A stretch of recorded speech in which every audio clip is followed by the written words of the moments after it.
Hello gardening friends. Today we are going to be planting zinnias in our next video in our Gardening for Beginners square foot gardening series. I'm going to be talking about why we would want flowers in a square foot garden. We're going to be looking at the zinnias that I'm going to be planting, and I'm going to show you some zinnias that are already growing in other parts of my garden. Alright, so let's get down to the garden and let's get to it. Here we go.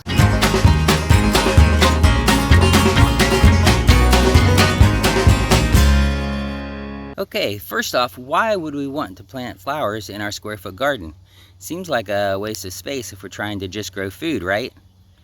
Wrong. There's a couple reasons actually. First of all, flowers are beautiful, and it does our souls good to have beauty and to see beauty in our gardens. Secondly, you can get a bigger production when you have flowers growing in your garden, and that is in large part because you are going to bring in, it's called pollinators, which are animals or insects that will pollinate your crops.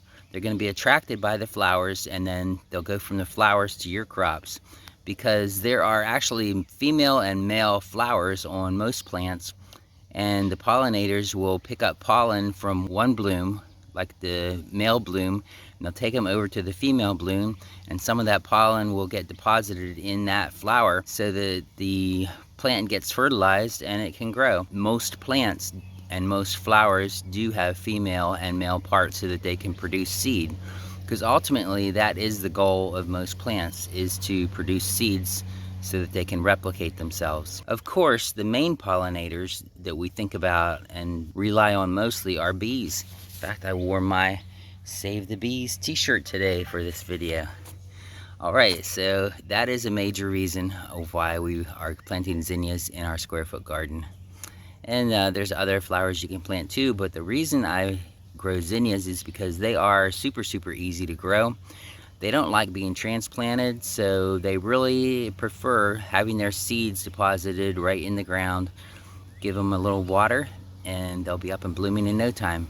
Alright, so let's get to our square foot and get planting. Okay, so here is our square foot bed that we actually used for planting radishes in the springtime a little while ago. So we're going to go ahead and use this for planting our zinnia seeds. So the surface is actually a little bit rough, so we're gonna dig down a little bit and pull up if there's any weeds that have gotten through here, we're gonna pull those up. Looks like I have some crabgrass coming through, so I'm gonna basically just get the top inch of the soil loosened up and break up any clumps that might be forming in the soil too. So it'll be nice and good for our seeds to get started. All right, and the soil is quite dry here, so we're gonna go ahead and water these seeds after we get them planted too. Might need to dig down a little deeper to get some of these nasty crabgrass out. Do not like crabgrass. Okay, we're gonna put 6 zinnia seeds in here. Try and space these out fairly evenly. Here are the zinnia seeds that I chose for my garden this year. There are many varieties of zinnias, and you can pick ones that you want. And I have some other varieties growing in the garden, which I'll show you in a bit. And I have some of these that are already up and growing. But I thought these were just a beautiful looking flower. So that's what we're going to plant here today. So zinnia seeds are pretty big. And I'm going to go ahead and put like 2 seeds in each of these 6 holes, so we have a more assured, even distribution of our seeds, or even distribution of our plants. So we'll get hopefully we'll get a plant growing in each of the holes.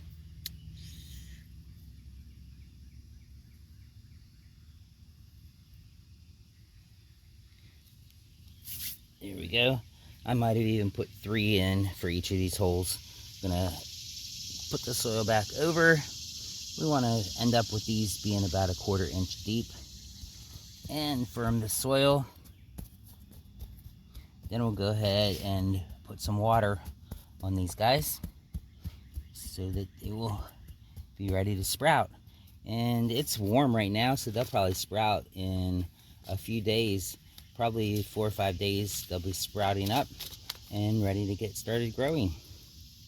All right, so now let's go look at some of the zinnias that I've already planted. Okay, here is some that I've already planted from the seeds that we just planted in our square foot garden. This one's a little bit past its prime.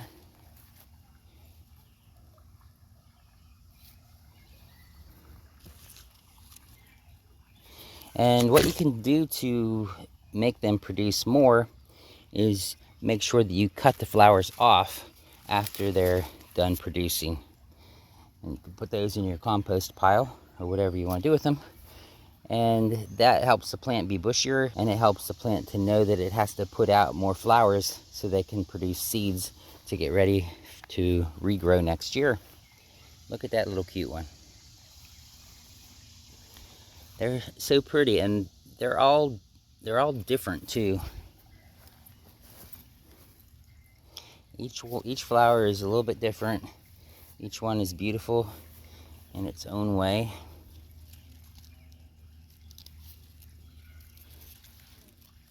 I need to do some more of this. It's called deadheading, when you take the dead flowers off.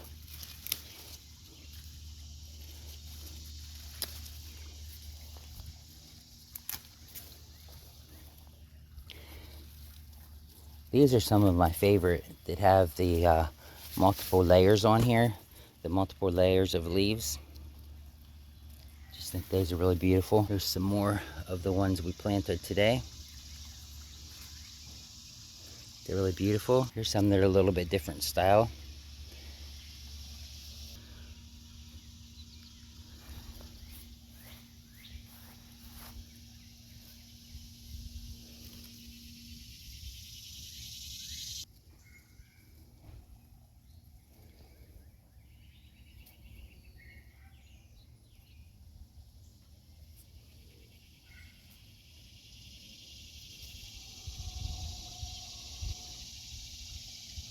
If you haven't seen my other square foot gardening videos, I will put a link to the playlist for my Gardening for Beginners square foot garden playlist. You can get caught up on the other things that we've already planted. I will go ahead and let you see the flowers for another 20 seconds while you decide if you're going to pick that video or you're going to pick this video over here, which is one that YouTube says that you will like.